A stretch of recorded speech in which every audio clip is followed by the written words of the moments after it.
Before ako natulog, syempre meron tayong shinare dyan patungkol nga sa isang Japanese researcher na matapang na hinarap at hindi siya nasindak, hindi siya natakot na i-voice out, di ba? Boldly yung concern niya kay PRRD. So at this point in time, nasa 8.4 shares na. And also, yung ating article. Ngayon mga kababayan, bago ako magtuloy-tuloy, kasi iba sa inyo, baka hindi niyo pa narinig, ang speech, okay, then himay-himayin natin. Alright? Ito yung speech kagabi, no? March 11, kung saan anniversary ng pagdukot na kay Pangulong Duterte. Okay, natin. Narinig nyo? Hindi. Ito. Ito.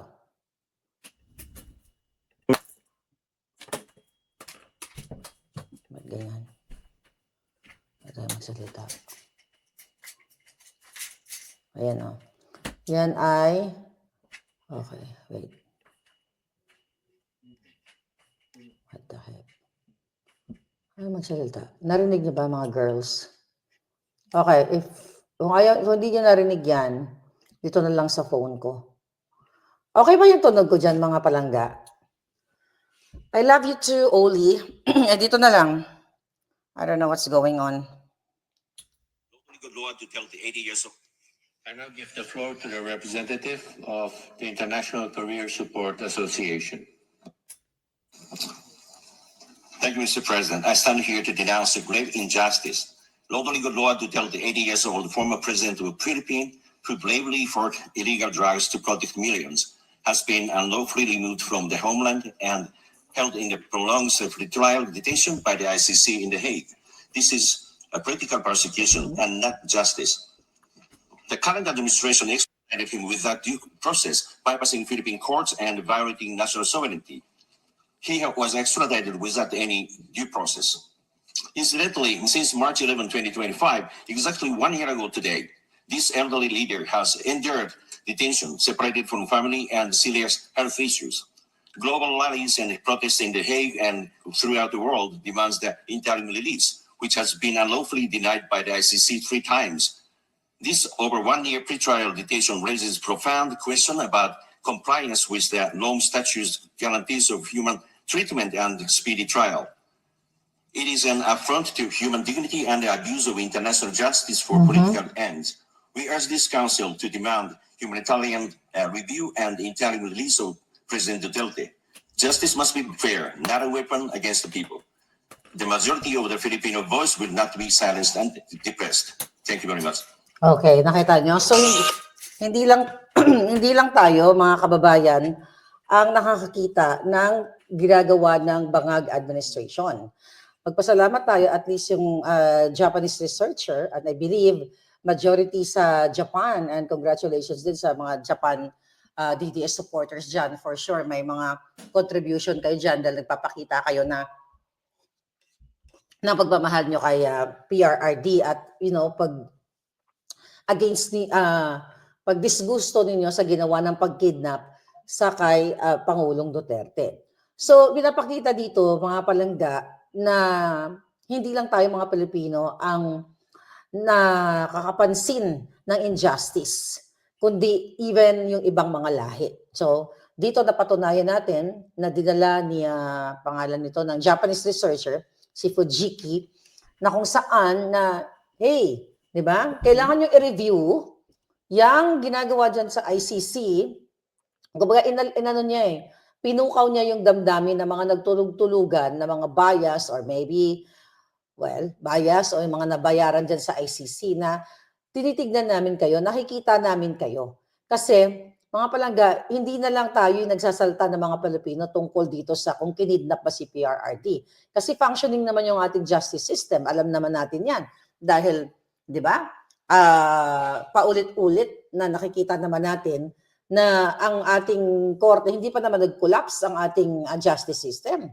Although, syempre, yung Bangag administration ay talagang nakipagsabuatan talaga dyan sa ICC. Nakita naman natin na inilabas yung mga ebidensya, mga maleta-maletang pera na binayad o binayad kay Trillanes based dun sa 18 na mga sundalo, na mga matatapang na sundalo at mga marine na kung saan pinatotohanan based doon sa kanilang mga initial na mga ebidensya, pictures, yung mga delivery na ganyan, na talagang itong si Pangulong Duterte ay pinroyekto talaga ng Bangag administration. Kaya yung panawagan ng Japanese researcher, mga palangga, na palayain ng PRRD dahil ito ay hindi makatao, hindi makatarungan, na ang leader, binanggit niya, di ba? Ang leader na katulad ni Pangulong Duterte na kung saan na nagkaroon ng pagtugon doon sa problema natin sa drugs o sa pulburon na milyon-milyon, di ba? Ito yung nagiging kapalit dahil siya ay naging leader, dahil siya ay pinuksa niya yung mga dapat puksain ng panahon niya. So kaya we're so happy dahil nagsalita yung ibang mga lahi na kailangan palayain na, kailangan sa lalong madaling panahon, immediate release, sabi nga niya, at hindi makatarungan yung ginawa dito kay PRRD. Imagine niyo mga kababayan, kinidnap nila, okay? Kinidnap nila ang PRRD, but they talk about human rights. Di ba? UN, ano nga yun UN Human Rights Council and also ICC. Ang kanilang, ang kanilang layunin is to protect, di ba, ang mga human rights violation. Pero sila mismo ay violate nila ang human rights ni PRRD na hindi dapat siya kinidnap o pinadukot dahil nakipagsabuatan ang Bangag administration. So malinaw na binoljak talaga ng Japanese researcher ang Bangag administration dahil harapan, tahasan niya na talagang sinasabi doon na ang administrasyon, of course, kaya pa ba administrasyon ng Bangag, na sinasabi niya na, kumbaga, binoljak niya sa international stage. Okay? Na ang administrasyon ng Marcos Jr. at ang ICC ay hindi makatarungan yung kanilang ginawa at dapat sa lalong madaling panahon ay i-release na ang Pangulong Duterte. Kasi ano yung sa nakikita natin, di ba? International humanitarian law, di ba? Sinasabi nila to protect the humanitarian rights, chuchu ng bawat tao, pero at least sabi ko nga ngayon, mga kababayan, nakita natin na mismo ang Japanese researcher o iba pang mga lahi na sinasabi na political persecution talaga ang ginawa kay Pangulong Duterte. Okay? So may impact ito ha. Somehow ma-alert itong mga ulol dyan sa ICC. Kasi mga kababayan, state party ang Japan. One of the state parties ang Japan. So, pwedeng maapektuhan yung yung financial nila, what do you call it? Financial contribution or donation sa mga julul na yan. We'll see. Pero at least parang parang nagbigay siya ng tawag diyan ng awareness, okay? Nagbigay siya ng awareness. Baka hindi alam ng iba o nagtanga-tangahan lang na hey, okay, we talk about humanitarian human rights. Pero itong dating leader ng Pilipinas ay pinadukot, kinidnap. 'Di ba? Kinidnap sa pakikipagsabuatan. Although hindi naman siya sinabi diretso na pakikipagsabuatan, but kung intindihin mo yung kanyang speech, 'di ba? Na mayroong functioning justice system ang Pilipinas. Pero ang Bangag administration, mga kababayan, ay hinayaan nilang kidnapin ang Pangulong Duterte. At magiging siguro ito ay ang mangyayari dito, magiging usapin na sa kanilang mga forums, mga discussion and everything. If they talk about human rights, mababanggit ang isang Pangulong Duterte na minsan, in the future, na minsan, itong ICC na to, itong international community o Human Rights Council na ito, ay may ginawang pangingidnap.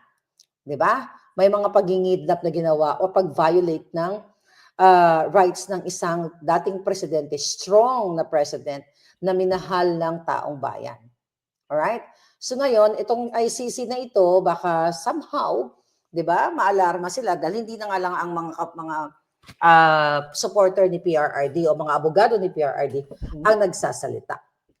So I'm so happy na nakita tayo, nakita tayo ng ibang lahi at naipakita niya, ipinresent niya tayo doon sa UN Council na yun, Human Rights Council na yun, na marinig yung boses natin, yung sinisigaw natin sa kalsada, sa Facebook, binigyan niya tayo ng kumbaga ng platform para iparinig sa international community, sa UN Human Rights Council, na hey, palabasin nyo na yan, ang presidente ng Pilipinas dahil siya ay nilapastangan ang kanyang karapatan. Okay? Ito ay pinulitika, kaya nila pinadukot.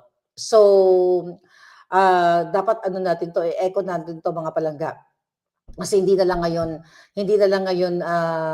yun nga, sa Pilipinas o mga Filipino ang nagsasalta, kung di pinag-uusapan at dinidebate nila ngayon dyan sa, ang tawag dyan, sa UN. For sure, after niya magsalita noon, talagang napukaw niya yung damdamin or pwede nila i-review talaga, mape-pressure. Okay, mape-pressure ito mga julul dyan sa ICC, mga kababayan, na ang ginawa nyo kay PRRD ay pangingidnap. Malinaw na pangingidnap, hindi lang sa mata ng Pilipino, kung hindi sa mata ng mga Japanese at iba pang mga lahi na ang Bangag administration ay kinidnap si Pangulong Duterte, pinulitika kasi natatakot sila sa pangalang Duterte dahil ang totoo, ito pa rin ang minamahal ng tao.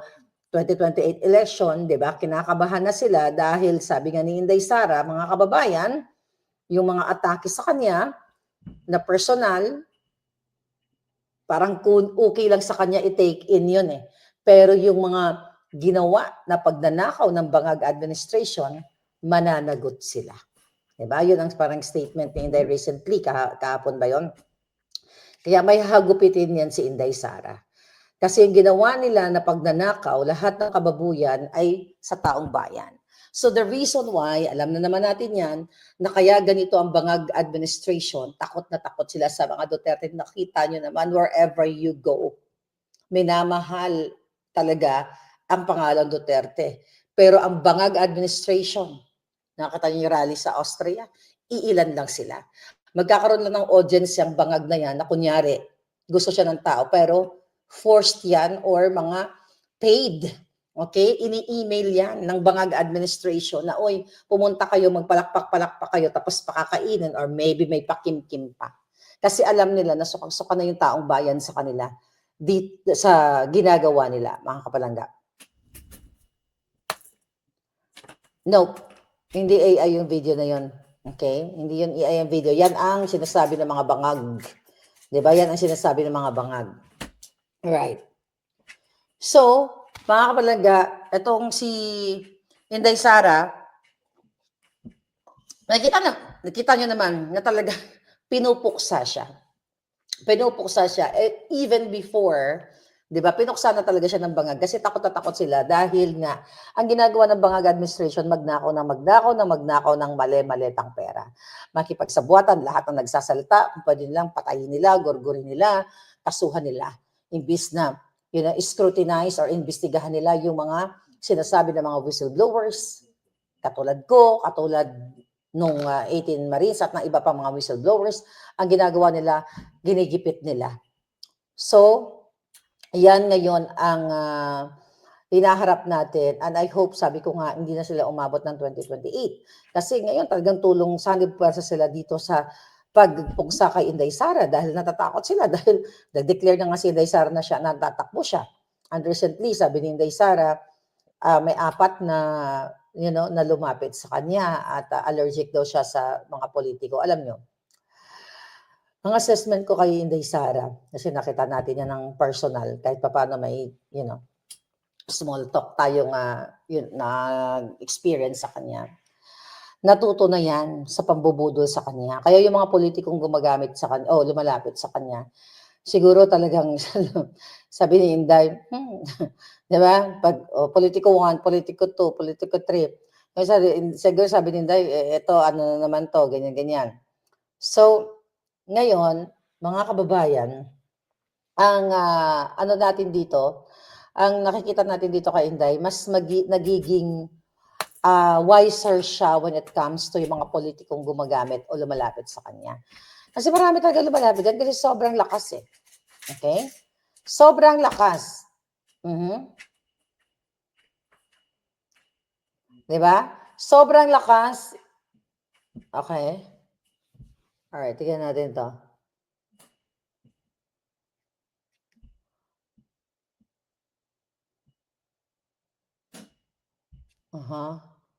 Yes, thank you Palangga. So, sobrang lakas ni Inday Sara, pero may nakikita tayo dito. 'Di ba kasama niya sa GMA? I think yung event na yun is like 90th anniversary ba ng ano, ng Office of the Vice President. Tingnan ko nga. Yeah, okay. Vice President Sara Duterte and Representative Gloria Macapagal Arroyo signed copies of the coffee table book, first in line during the 90th anniversary celebration of the Office of the Vice President at Ayala Malls, Abriza in Davao City, March 14. Okay, the book features the former vice presidents who have served the country. Macapagal Arroyo also served. Humanda na si Gloria. Humanda na si Gloria at I think ano na siya, no? Okay. I don't know. Well, ano lang naman yan, you know, anniversary chucho. Pero the fact na magkasama sila, alam naman natin si GMA, talagang ano yan ni Inday, supporter niya. Pero recently, I mean, nung talagang binubugbog si Inday Sara, medyo hindi siya nagpapakita ng support. Politiko yan eh. And di ba, napupunta pa siya sa mga event-event ni Bangag, nakikipagplastikan pa si GMA. I don't know kung anong